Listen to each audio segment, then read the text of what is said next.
Hello बच्चों, welcome to trending tutor. स्वागत है आपका एक बार फिर से ट्रेंडिंग ट्यूटर में।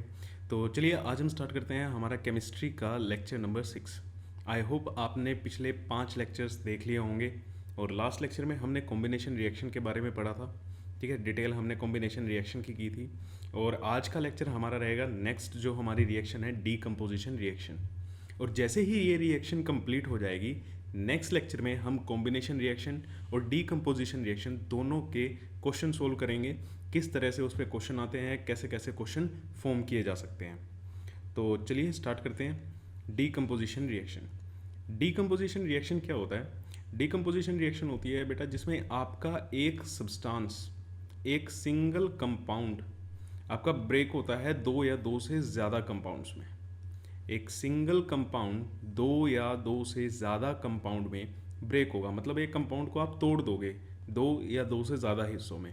बट जब आप तोड़ोगे, किसी भी चीज़ को आप तोड़ते हो, तो उसके लिए आपको एनर्जी उसमें देनी पड़ती है। आप बिना एनर्जी दिए, बिना एफर्ट करे किसी चीज़ को नहीं तोड़ सकते। तो सिमिलरली कोई डीकम्पोजिशन रिएक्शन भी जो होगी उसमें भी हमें क्या करनी पड़ेगी, एनर्जी देनी पड़ेगी। और वो जो हम एनर्जी देंगे, या तो हम हीट की फॉर्म में देंगे, या लाइट की फॉर्म में देंगे, या इलेक्ट्रिसिटी की फॉर्म में देंगे। तो आई होप ये चीज़ें आपको क्लियर हैं कि डीकम्पोजिशन रिएक्शन में क्या होगा, एक कंपाउंड होगा जो क्या हो जाएगा, टूट जाएगा। मान लो ए था, ए बी था, वो ए प्लस बी में क्या हो गया, ब्रेक हो गया। तो इस तरीके से हम इसको क्या करते हैं, रिप्रेजेंट करते हैं। ये हमारी रिप्रेजेंटेशन है कि डीकम्पोजिशन रिएक्शन को कैसे दिखाया जाता है। अब यहाँ पे ये अपने आप तो टूटेगा नहीं, आपको एनर्जी देनी पड़ेगी। वो एनर्जी हम हीट की फॉर्म में दे सकते हैं, वो एनर्जी हम लाइट की फॉर्म में दे सकते हैं, और वो एनर्जी हम इलेक्ट्रिसिटी की फॉर्म में दे सकते हैं। मैं इसका कहने का क्या मतलब है, मीन्स ए बी को आप हीट दे के तोड़ दो, गर्म करके तोड़ रहे हो, या लाइट से आप क्या कर रहे हो, ए बी को तोड़ रहे हो, या फिर ए बी में से आप इलेक्ट्रिसिटी पास करा के, मीन्स ए बी को आप इलेक्ट्रिसिटी दे के क्या कर रहे हो, ब्रेक कर रहे हो। तो ये 3 केसेस पढ़ने हैं हमें डीकम्पोजिशन रिएक्शन के, कि जब हम सब्सटेंसेस को या कंपाउंड को हीट दे के ब्रेक करते हैं, लाइट दे के ब्रेक करते हैं, और इलेक्ट्रिसिटी से ब्रेक करते हैं। तो जब हम हीट से ब्रेक करते हैं, मान लो कोई भी कंपाउंड है, उसको आपने हीट दी और वो डीकम्पोज हो गया, तो उस केस में डीकम्पोजिशन को बोला जाता है थर्मोलिटिक डीकम्पोजिशन। नाम बहुत ज़रूरी है, थर्मोलिटिक डीकम्पोजिशन या थर्मोलिसिस, या फिर क्या बोला जाता है, थर्मोलिसिस। देखो, लिसिस का जो मतलब होता है वो होता है टूटना, ब्रेक डाउन होना। थर्म थर्म का मतलब है हीट। तो जब हम हीट देके किसी सब्सटेंस को तोड़ते हैं तो उसे हम क्या बोलते हैं, थर्मोलिसिस। तो अगर डेफिनेशन भी कई बार पूछ ले कि एक नंबर में व्हाट इज थर्मोलिसिस, तो बोल देना थर्मोलिसिस रिएक्शन क्या होती हैं, ये डीकम्पोजिशन रिएक्शंस होती हैं। ये क्या होती हैं, decomposition reactions which takes place by absorption of heat, which takes place by absorption of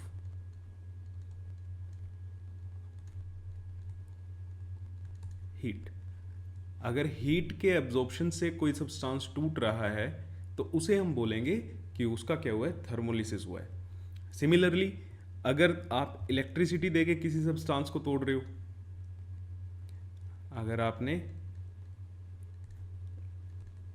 electricity देके किसी सब्सटेंस को तोड़ा है तो वो इलेक्ट्रोलिटिक डीकम्पोजिशन।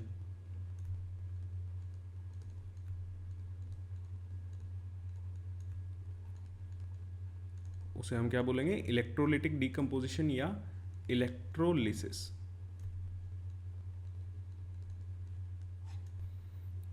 ठीक है, डेफिनेशन इसमें भी सेम आप लिख सकते हो, decomposition reaction which takes place when electric current is pass through the compound. चलो मैं लिख देता हूं आपके लिए, decomposition reactions which takes place when electric current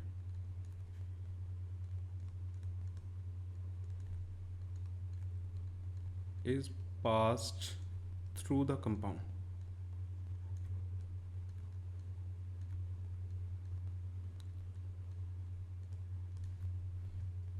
ठीक है, और वो कंपाउंड या तो मोल्टन स्टेट में होगा, मतलब पिघला हुआ होगा, या फिर वो एक्वा स्टेट में होगा। एक्वा स्टेट का मतलब उसमें पानी मिलाया होगा। ठीक है, तो सिमिलरली फोटो अगर आप लाइट देके तोड़ रहे हो, आप कंपाउंड को लाइट देके तोड़ रहे हो, तो उसे हम कहते हैं फोटोलिटिक। फोटोलिटिक डीकंपोजिशन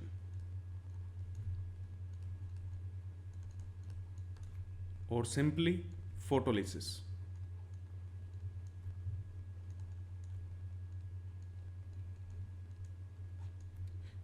देखो, फोटो का मतलब लाइट। कहीं पे भी आप केमिस्ट्री में फोटो से रिलेटेड या साइंस में पढ़ो तो उसका मीनिंग क्या होता है? लाइट होता है। लिसिस का मतलब होता है ब्रेकडाउन।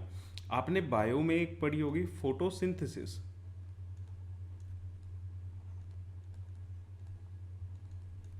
सिंथेसिस का मतलब होता है बनाना।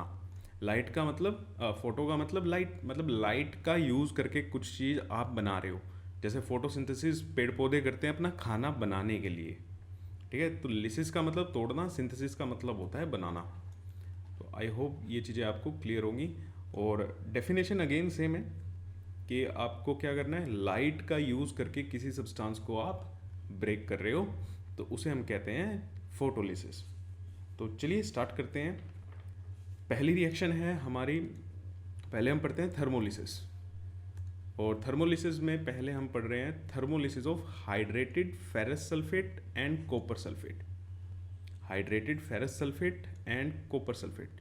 तो हम यहाँ पढ़ेंगे thermolysis of hydrated ferrous sulphate पहले।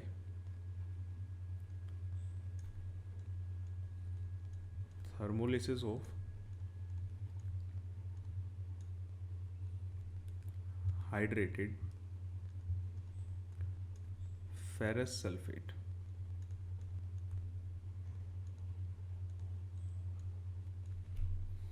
देखो, फेरस सल्फेट क्या होता है?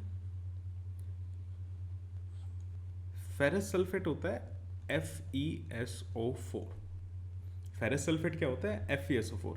हाइड्रेटेड का मतलब, हाइड्रेटेड का मतलब उसमें पानी ऐड हुआ होगा। तो अगर मैं हाइड्रेटेड फेरस सल्फेट की बात करें तो हाइड्रेटेड फेरस सल्फेट क्या होता है?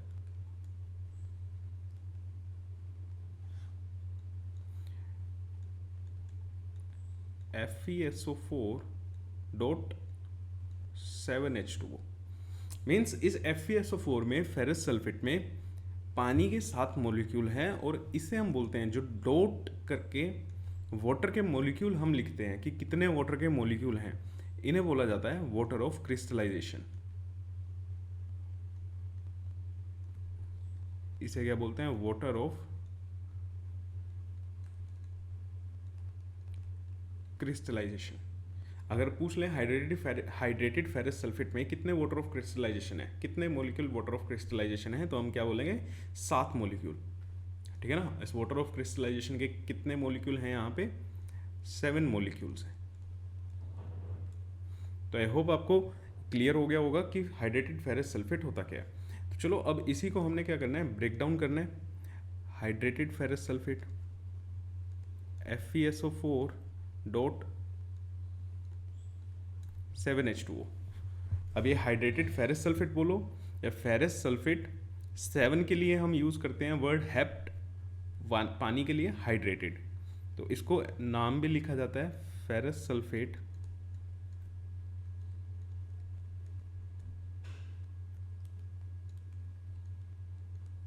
हेप्टाहाइड्रेट।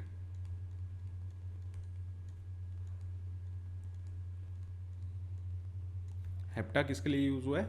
7 के लिए। ठीक है, और ये आपको किस कलर का दिखाई देगा? ये किस कलर के क्रिस्टल्स होते हैं? ये होते हैं blue colour, sorry green colour के क्रिस्टल्स।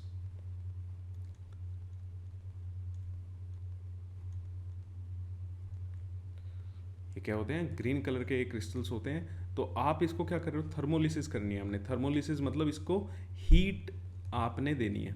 जब आप इसको हीट दोगे, देखो हीट ऐसे भी लिख सकते हो, या हीट के लिए ट्रायंगल का शो भी कर सकते हो, ट्रायंगल बना के आप शो कर सकते हो। जब इसको पहले आप हीट दोगे तो इसमें से पानी जो है वो खत्म हो जाएगा, इसका पहले पानी अलग हो जाएगा। ये क्या बनेगा, FeSO4 अलग हो जाएगा और इसमें से पानी उड़ जाएगा। ये क्या बन गया हमारा, एनहाइड्रेस, एनहाइड्रेस फेरस सल्फेट।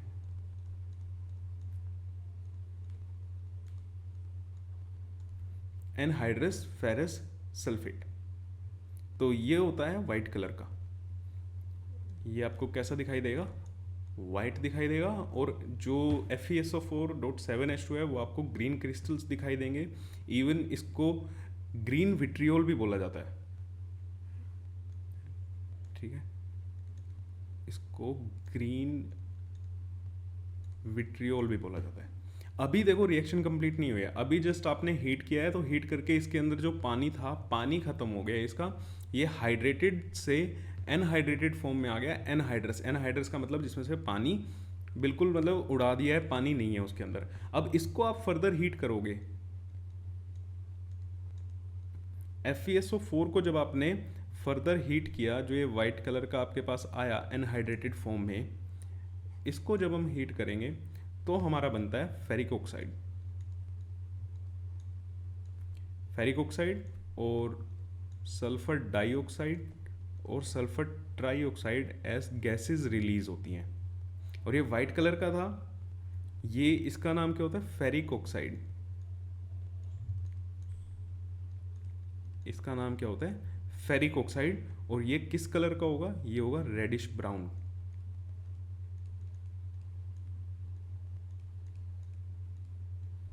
ये होगा आपका रेडिश ब्राउन। तो सबसे पहले फेरस सल्फेट हेप्टाहाइड्रेट मीन्स जो आपका हाइड्रेटेड फेरस सल्फेट है उसको आपने हीट किया, हीट करके भैया वो एनहाइड्रस फॉर्म में आ गया, मीन्स उसका पानी अलग हो गया। फिर फर्दर आपने उसको हीट किया तो वो फेरस सल्फेट से किस में कन्वर्ट हो गया, फेरिक ऑक्साइड में। किस में कन्वर्ट हो गए, फेरिक ऑक्साइड में। और साथ में SO2 और SO3 गैसेस रिलीज हो गई। कलर ध्यान रखना, हेप्टाहाइड्रेट ग्रीन कलर का होगा, ग्रीन क्रिस्टल्स आपको दिखाई देंगे, ग्रीन विट्रियोल इसको बोला जाता है, ठीक है। एक नंबर में पूछ लिया जाता है ये। फेरस सल्फेट वाइट कलर का दिखाई देगा, फिर वो फेरिक ऑक्साइड में कन्वर्ट होगा तो वो रेडिश ब्राउन कलर में क्या हो जाएगा, कन्वर्ट हो जाएगा। तो फेरस और फेरिक में क्या फ़र्क होता है, देखो iron variable oxidation state show करता है। अब ये डी ब्लॉक का एलिमेंट है। ये सब चीज़ें आपके ना सिलेबस से एक चैप्टर हुआ करता था पीरियोडिक टेबल, वो आपके चैप्टर डिलीट कर दिए हैं CBSE ने। एक होता है फेरस, यहाँ पे हमने बात की फेरस की, और एक हमने बात की फेरिक की, ठीक है। फेरस सल्फेट में जो Fe होगा, आयरन जो होगा वो +2 स्टेट में होगा। या आपने कई बार ऐसा भी पढ़ा होगा, आयरन के ब्रैकेट में रोमन नंबर्स में क्या लिखा होता है, 2 लिखा होता है। ऐसा कुछ आपने देखा भी हो बुक्स में लिखा हुआ कि रोमन लेटर्स में यहाँ पे 2 लिख देंगे, फेरिक, ठीक है। फेरिक को कैसे शो करते हैं, वो यहाँ पे 3 ऐसे दिखा रखे होंगे। तो ये क्या करता है, ये इसकी ऑक्सीडेशन स्टेट बताता है। जब फेरस होता है, फेरस में आयरन की ऑक्सीडेशन स्टेट क्या होती है, +2, ठीक है। इसे हम बोलते हैं ऑक्सीडेशन स्टेट, या ऑक्सीडेशन नंबर बोल लो आप। अगर पूछ लें कि फेरस में आयरन का ऑक्सीडेशन नंबर क्या होता है, वो +2 होता है, फेरिक में क्या होता है, +3 होता है। आई होप आपको ये चीज़ समझ आ गई होगी। और सिमिलरली अब हम चलते हैं अपना कॉपर सल्फेट के, thermolysis of copper sulphate.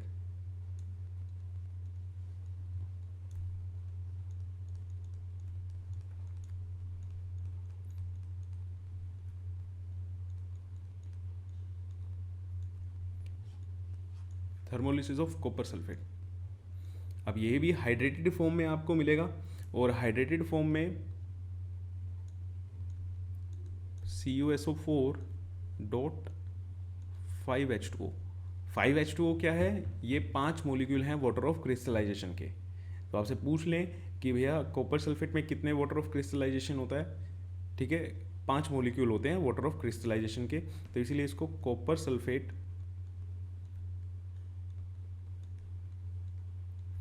Pentahydrate भी बोलते हैं। पेंटा किसके लिए आया है, 5 के लिए।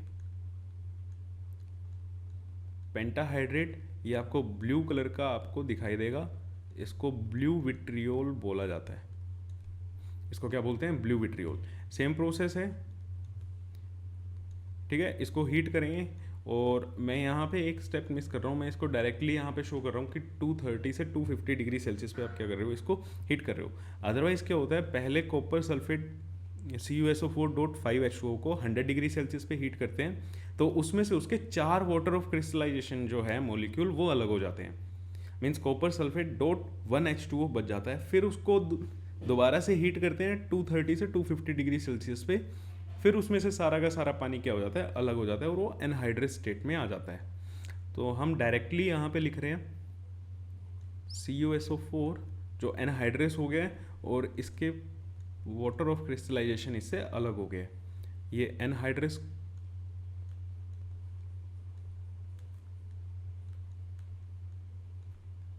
कॉपर सल्फेट किस कलर का, वाइट कलर का,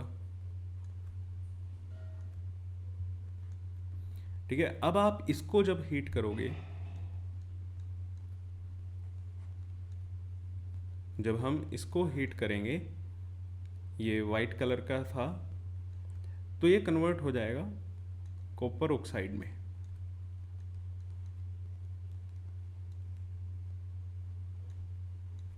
कॉपर ऑक्साइड में जो किस कलर का होगा, ब्लैक कलर का होगा। और इसमें भी सेम आपकी SO2 और SO3 सल्फर डाइऑक्साइड और sulphur trioxide plus oxygen gas भी क्या होगी, रिलीज होगी। देखो अब आपका काम है इसको बैलेंस करना, आपका काम है इसको बैलेंस करना, ठीक है।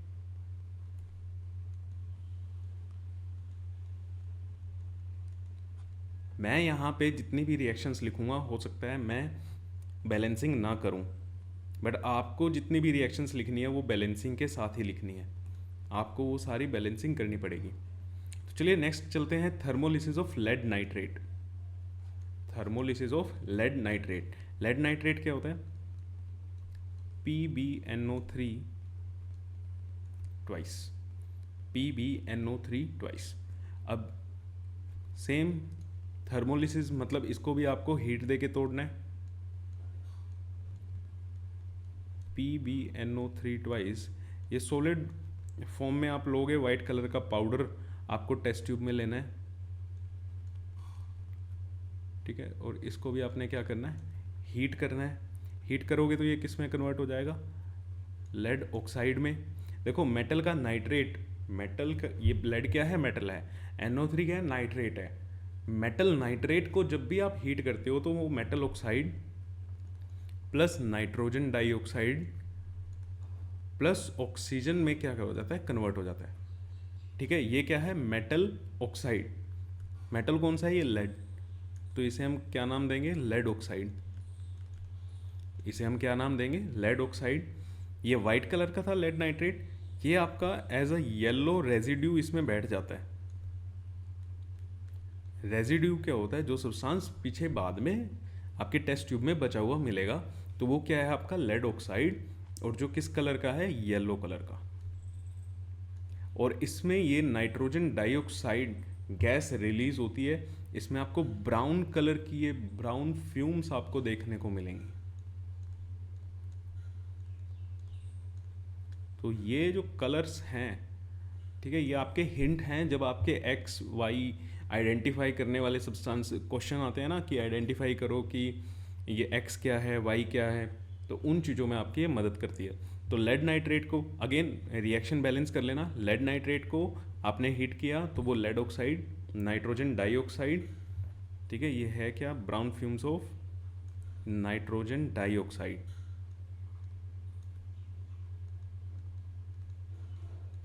Brown fumes of nitrogen dioxide. तो सिंपल थी, बैलेंस कर लेना भाई अगेन।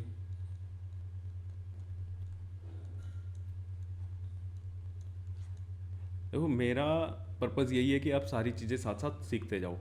कई बार बैलेंसिंग के चक्कर में ही ना आधे नंबर आप गवा देते हो। नेक्स्ट है थर्मोलिसिस ऑफ लाइमस्टोन। तो चलिए सबसे पहले तो लाइमस्टोन आपके दिमाग में आ जाना चाहिए कि लाइमस्टोन क्या होता है। ठीक है, जिसको याद आ गया है कि लाइमस्टोन का फॉर्मूला क्या है, क्या होता है लाइमस्टोन, वेरी गुड। जिसको नहीं याद आया तो प्लीज़ प्रीवियस क्लासेस को एक बार रिवाइज करो। देखो एक चीज़ मैं आपको बताता हूँ, जो भी क्लास चल रही होती है ना, फॉर एग्जांपल आप 6th लेक्चर आप देख रहे हो आज, तो 6th लेक्चर ये आपको समझ आ रहा होगा, बड़े अच्छे से समझ आ रहा होगा जो भी चीज़ें इसमें हो रही हैं कि हाँ डीकम्पोजिशन कर रहे हैं तो एक सब्सटेंस दो या दो से ज़्यादा सब्सटेंसेस में टूट रहा है, आप ये चीज़ें देख के बता सकते हो कि डीकम्पोजिशन हो रही है। और हीट दे रहे हैं तो थर्मोलिसिस है। बट अगर इसमें जैसे ही प्रीवियस क्लासेस की कुछ इन्फॉर्मेशन लगी और आपको वो ध्यान नहीं आ रही है तो बेटा आपकी रिवीजन में कमी है। इस चीज़ का कोई फ़ायदा नहीं होता कि आगे आगे आप समझते जाओ और पीछे वाला भूलते जाओ। अब यहाँ पे अगर लाइमस्टोन आपको नहीं याद आया है कि लाइमस्टोन क्या होता है, कैल्शियम कार्बोनेट को हम लाइमस्टोन बोलते हैं, तो ये आपके लिए एक वार्निंग है कि आप रिवीजन ज़्यादा करो।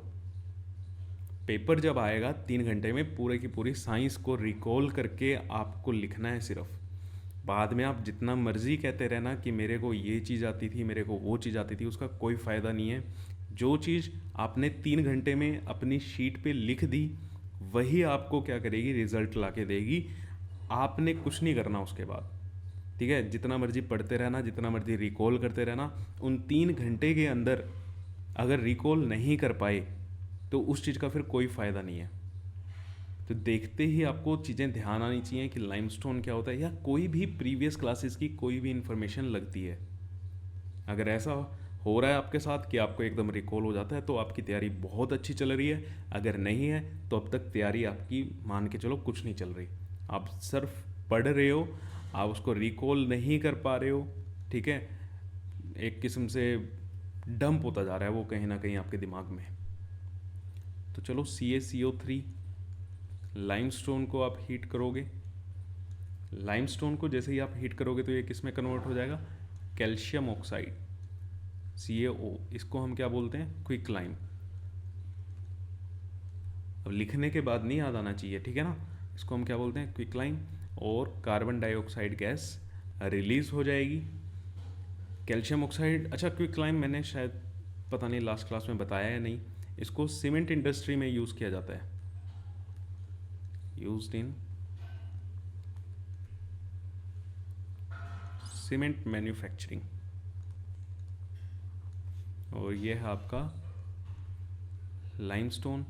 अगेन डिकम्पोजिशन है, एक कंपाउंड दो कंपाउंड में क्या हो गया, टूट गया है और तोड़ा हमने किसकी हेल्प से है, उसको हीट देके हमने तोड़ा है। तो ये क्या थी, हमारी थर्मोलिसिस।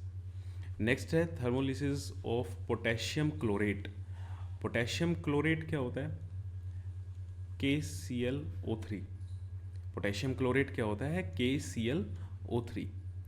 तो रिएक्शन अगेन मैं कह रहा हूँ बैलेंस करते जाना।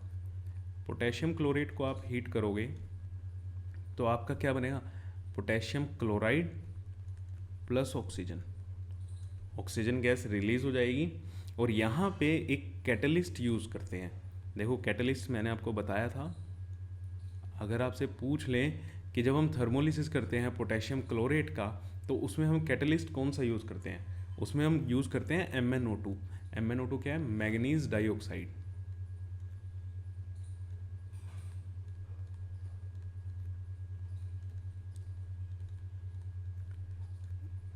As catalyst.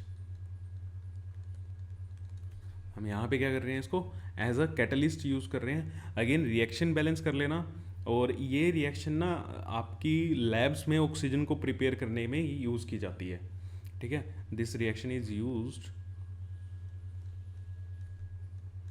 To prepare O2 oxygen in lab. Laboratory में आपकी ऑक्सीजन को मैन्युफैक्चर करने के, ऑक्सीजन को प्रिपेयर करने के लिए ही यूज़ की जाती है। तो चलिए आई होप आपको थर्मोलिसिस क्लियर होगी होगी। काफ़ी एग्जांपल हमने देख लिए। ठीक है, फेरस सल्फेट का हमने देखा, FeSO4.7H2O। It is known as green vitriol, it is known as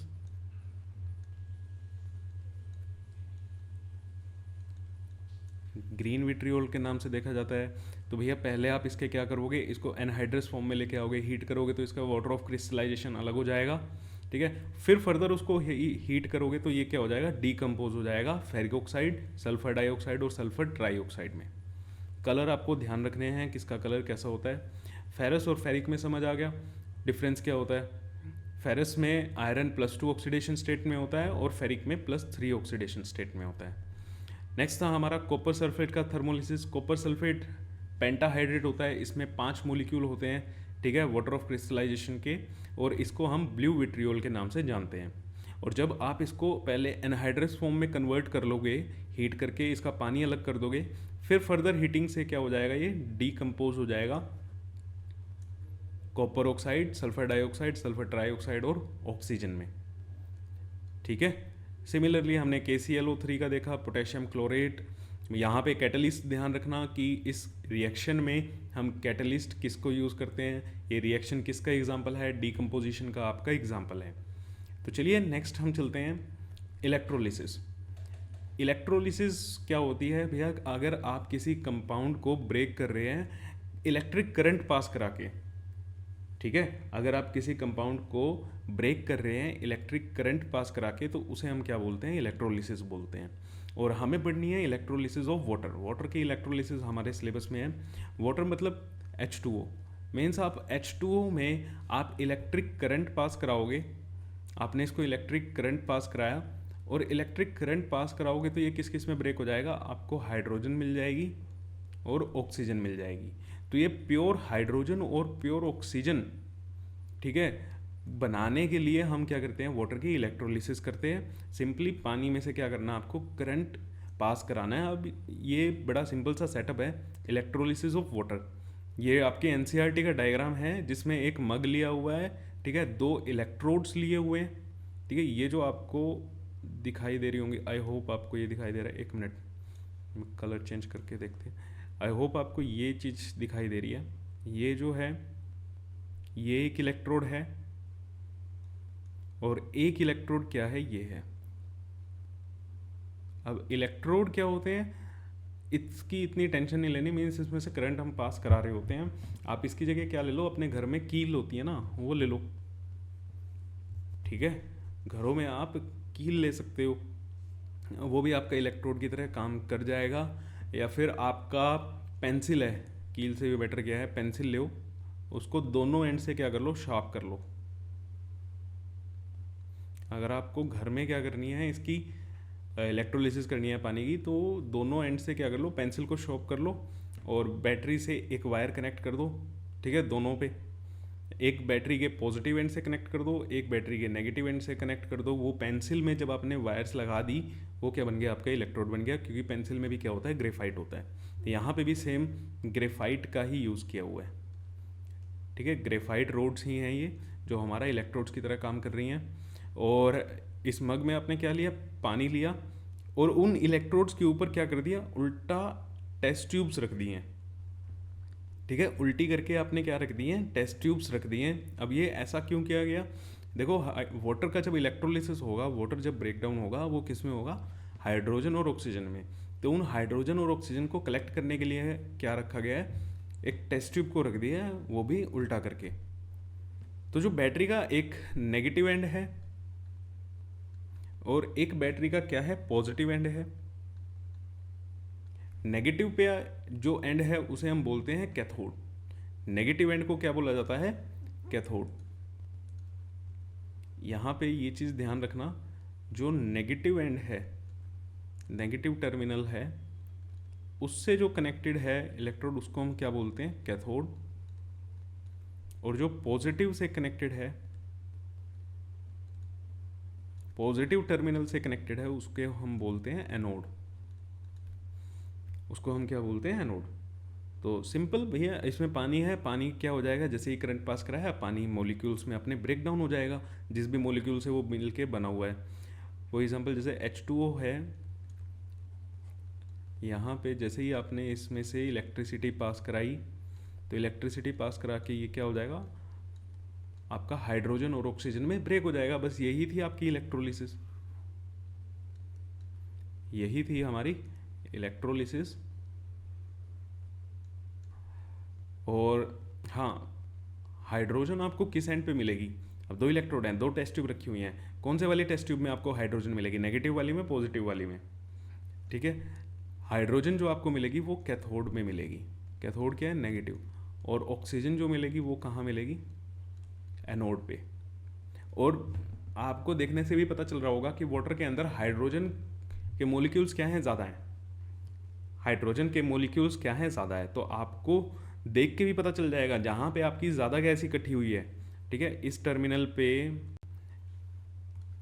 इस वाले टर्मिनल पे, या फिर एनोड वाले टर्मिनल पे, कैथोड या एनोड वाले टर्मिनल पे, जब भी आपकी जहाँ पे भी ज़्यादा गैस इकट्ठी हुई है वो कौन सी है, हाइड्रोजन है, वो कौन सी है, हाइड्रोजन है। तो पूछ लेते हैं कि किस एंड पे हमें ज़्यादा गैस मिलेगी, एनोड पे मिलेगी या कैथोड पे मिलेगी। ऑब्वियसली कैथोड पे मिलेगी, क्योंकि कैथोड पे क्या हो रहा है, हाइड्रोजन है, और हाइड्रोजन ही क्या होगा, ज़्यादा होगा, हाइड्रोजन ही क्या होगा, ज़्यादा होगा। तो सिंपल। तो ये थी आपकी इलेक्ट्रोलिसिस ऑफ वाटर, छोटा सा डायग्राम है, छोटा सा एक्सपेरिमेंट है। अच्छा, इस प्रोसेस को जो हमने अपरेटस यूज़ किया,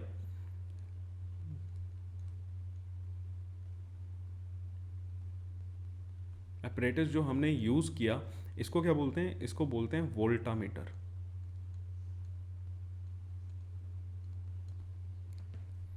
आपसे पूछे ना कि इलेक्ट्रोलिसिस ऑफ वाटर कराने के लिए जो आपने अपरेटस यूज़ किया, उस अपरेटस का नाम क्या था, उस अपरेटस का नाम था वोल्टामीटर।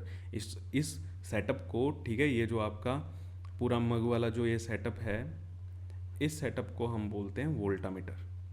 तो आई होप आपको ये येलो दिख नहीं रहा होगा, तो इस पिक्चर में जो आपको सेटअप दिखाया है उसे हम बोलते हैं वोल्टामीटर। चलिए नेक्स्ट है इलेक्ट्रोलिसिस ऑफ मोल्टन एल्यूमिना। अब ये मोल्टन एल्यूमिना क्या होता है, एल्यूमिनियम ऑक्साइड होता है, ठीक है, Al2O3, aluminium oxide.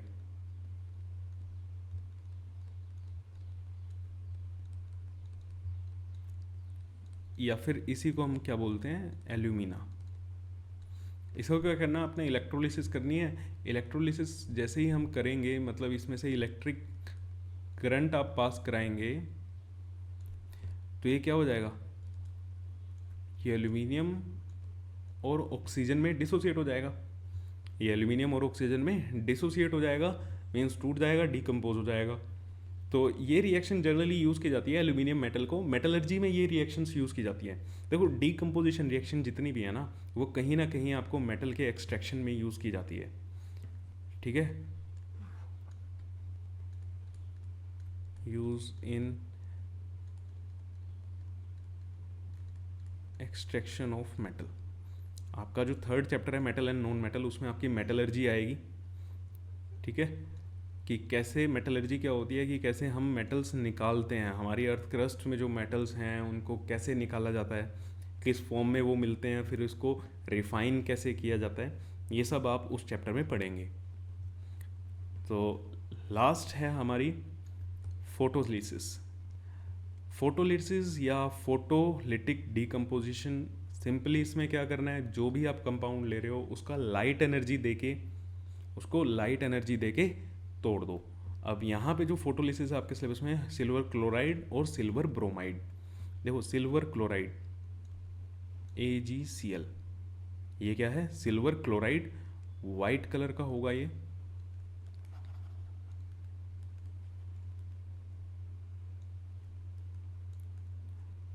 AgCl white colour का सॉलिड होगा। इसको जैसे ही आपने लाइट दी, लाइट को ऐसे भी लिखा जा सकता है, लाइट को HNu की फॉर्म में भी लिखा जा सकता है। तो ये क्या होगा, सिल्वर और क्लोरीन गैस में डिकम्पोज हो जाएगा भैया। AgCl किससे मिलके बना हुआ है, सिल्वर और क्लोरीन से। अब जो ये क्लोरीन गैस जो इवोल्व होएगी यहाँ पे, ये किस कलर की आपको दिखाई देगी, ग्रीनिश येलो गैस की तरह ये रिलीज होएगी, एक ग्रीनिश येलो सा आपको कलर दिखाई देगा। और सिल्वर का कलर आई होप आपको पता ही होगा, सिल्वर किस कलर का होता है, ठीक है, सिल्वर सिल्वर कलर का बोलते हैं, या इसको ग्रे कलर का आप बोल सकते हो। नेक्स्ट था इसमें सिल्वर ब्रोमाइड। सिल्वर ब्रोमाइड क्या होता है, सिल्वर ब्रोमाइड होता है AgBr। रिएक्शन सेम है, बस यहाँ पे इसका कलर क्या होता है, येलो कलर का होता है। और जैसे ही आप इसको भी लाइट दोगे, ठीक है, तो ये भी किस में कन्वर्ट हो जाएगा, सिल्वर सॉलिड। और यहाँ पे कौन सी गैस निकलेगी, ब्रोमीन। यहाँ पे कौन सी गैस निकलेगी, ब्रोमीन। और ये किस कलर की दिखाई देगी आपको, रेडिश ब्राउन। ये किस कलर की दिखाई देगी, रेडिश ब्राउन। क्लियर है। और ये जो मटेरियल है ना, AgCl और AgBr, इन्हें हम बोलते हैं फोटो सेंसिटिव मटेरियल, इन दोनों को। ठीक है, चलो मैं इसको नेक्स्ट स्लाइड पे लिख देता हूँ। AgCl and AgBr,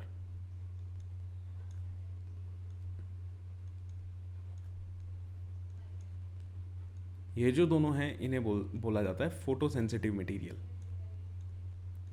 photo sensitive material, इनका यूज़ किया जाता था ब्लैक एंड वाइट फोटोग्राफी में।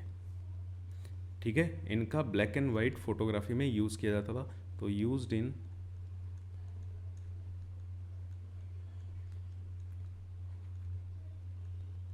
Black and white photography. तो ब्लैक एंड वाइट फोटोग्राफी में इस चीज़ का यूज़ किया जाता था।